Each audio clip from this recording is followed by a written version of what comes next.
Salam sejahtera, selamat beraktivitas kembali.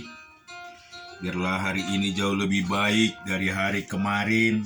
Pemeliharaan dan berkat Tuhan selalu ada di hidup kita. Kita akan baca dan renungkan firman Tuhan dari Keluaran 37 ayat 17 sampai dengan 29.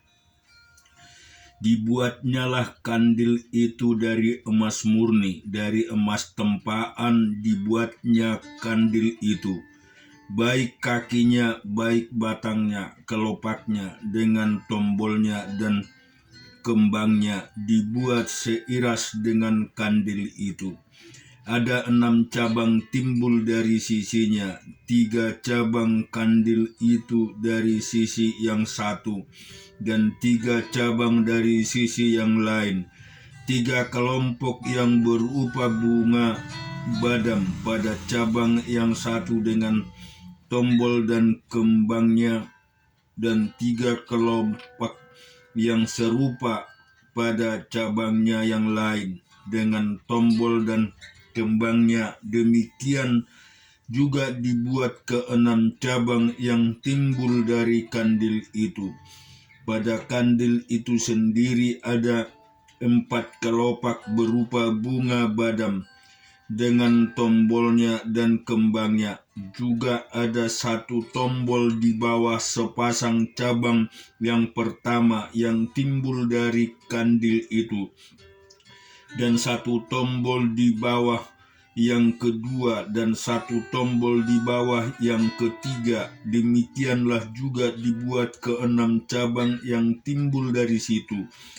Tombol dan cabang itu timbul dari kandil itu, dan semuanya itu dibuat dari sepotong emas tempaan yang murni. Dibuatnyalah pada kandil itu 7 lampu dengan sepitnya dan pemadamnya dari emas murni.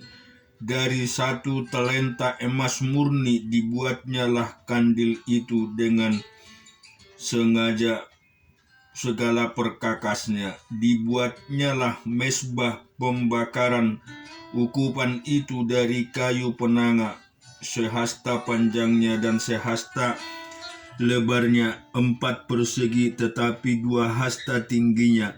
Tanduk-tanduknya seiras dengan mezbah itu. Disalutnyalah itu dengan emas murni, bidang atasnya dan bidang sisinya sekelilingnya, serta tanduk-tanduknya. Dibuatnyalah bingkai emas.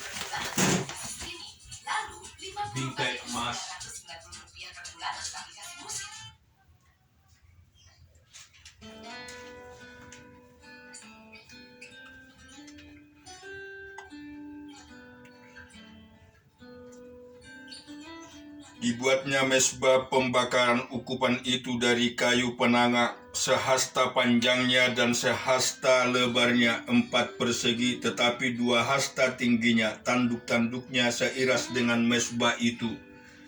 Disalutnyalah itu dengan emas murni, bidang atasnya dan bidang sisinya sekelilingnya, serta tanduk-tanduknya. Dibuatnya bingkai emas sekelilingnya.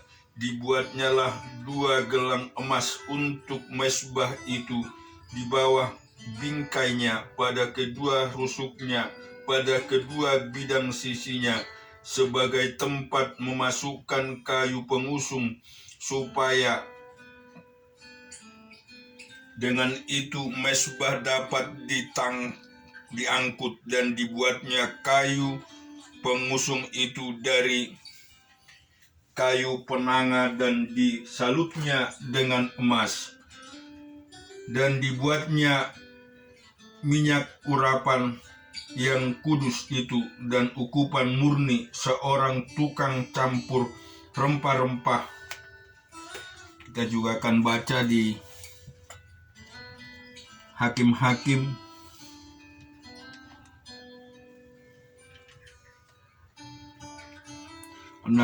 ayat 23 sampai 30.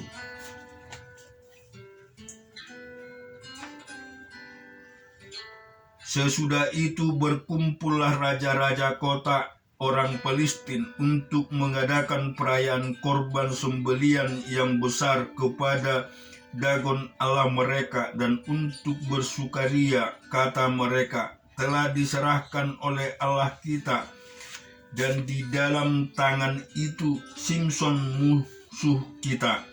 Dan ketika orang banyak melihat Simson, mereka memuji Allah mereka sambil berseru, telah diserahkan oleh Allah kita ke dalam tangan kita, musuh kita, perusak tanah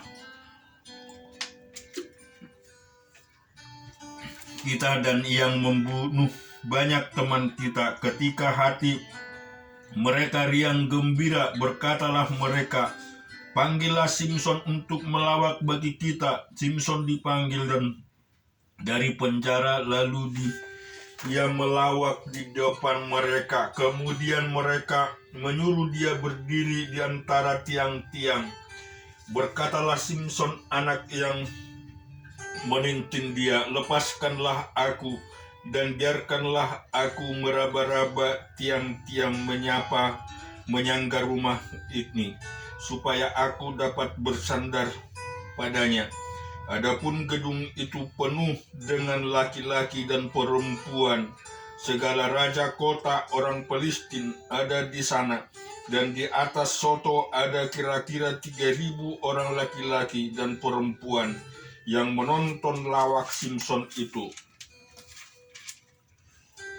Berserulah Simson kepada Tuhan, katanya, ya Tuhan Allah, ingatlah kiranya kepadaku dan buatlah aku kuat sekali ini saja ya Allah, supaya dengan satu pembalasan juga kubalaskan kedua mataku itu kepada orang Palestina. Kemudian Simson merangkul kedua tiang yang paling tengah penyangga rumah itu, lalu bertopang kepada tiang yang satu dengan tangan ke kanan dan kepala, dan kepada tiang yang lain dengan tangan kirinya.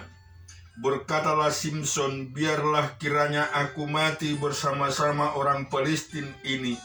Lalu membuang kuknya ia sekuat-kuatnya. Maka rubuhlah rumah itu, menimpa raja-raja kota itu dan seluruh kota banyak yang ada di dalamnya. Yang mati dibunuh pada waktu matinya itu lebih banyak daripada yang dibunuhnya pada waktu hidupnya.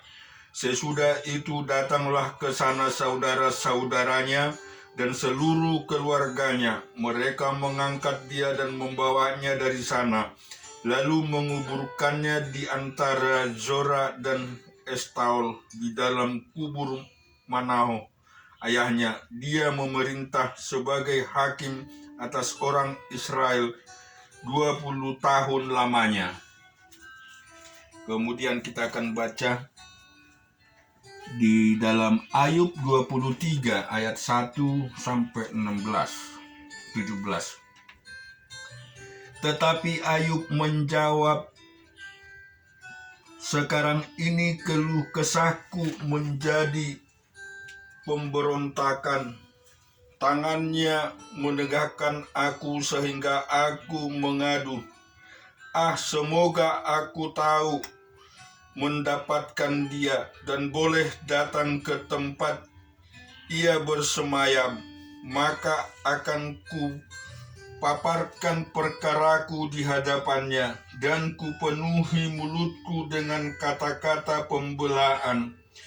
Maka aku akan mengetahui jawaban-jawaban yang diberikannya kepadaku, dan aku akan mengerti apa yang difirmankannya kepadaku.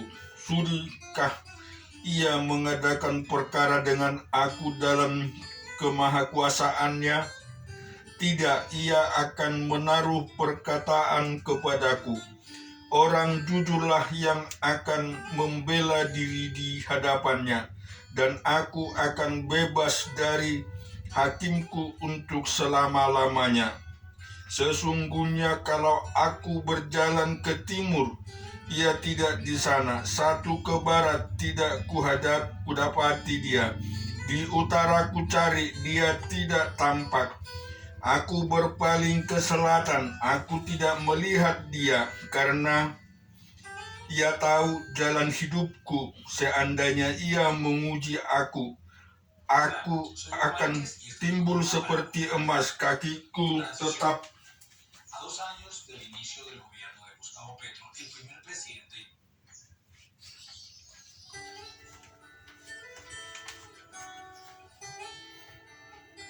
Allah telah membuat aku putus. Kakiku tetap mengikuti jejaknya. Aku menuruti jalannya dan tidak menyimpannya. Perintah dari bibirnya tidak kulanggar. Dalam sanubariku kusimpan ucapan mulutnya. Tetapi ia tidak pernah berubah. Siapa dapat menghalangi dia? Apa yang dikehendakinya dilaksanakannya juga.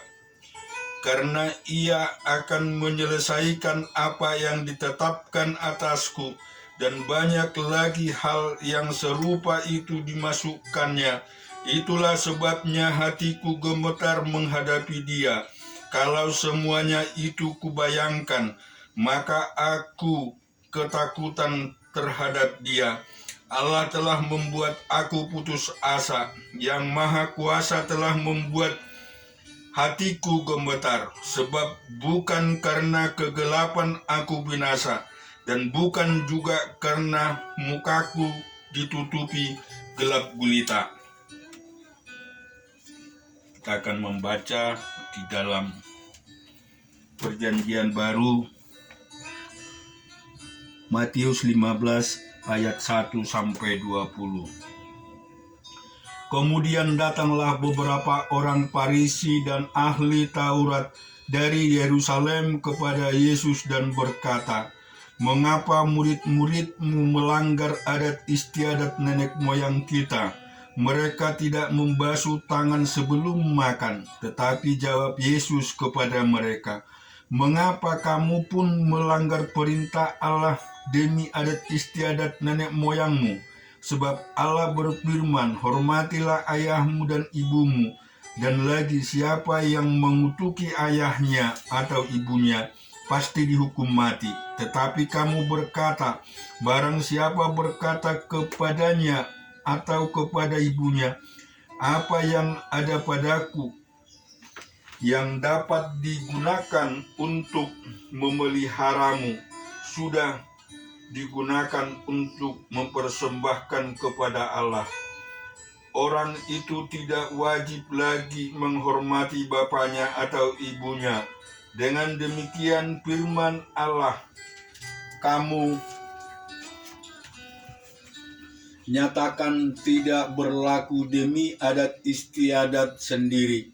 Hai orang munafik, benarkah nubuat Yesaya tentang kamu?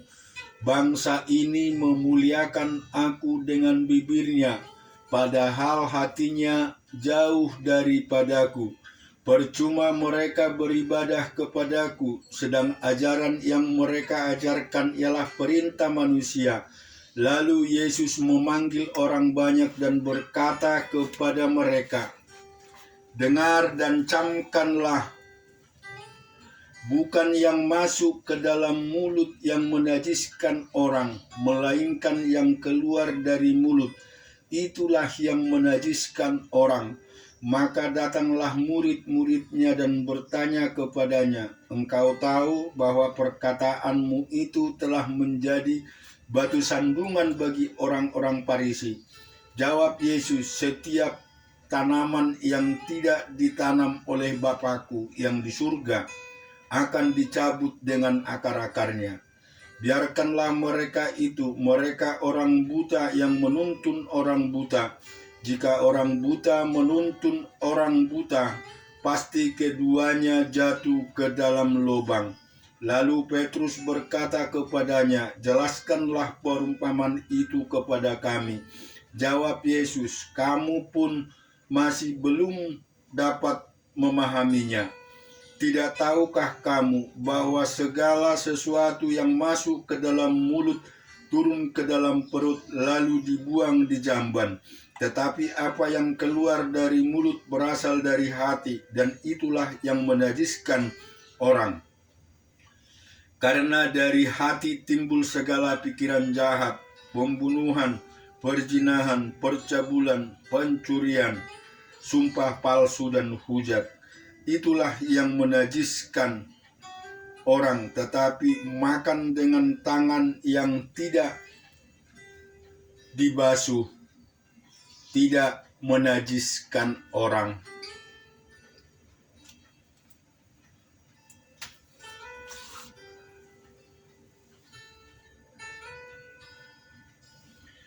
Amin. Tuhan memberkati kita semua.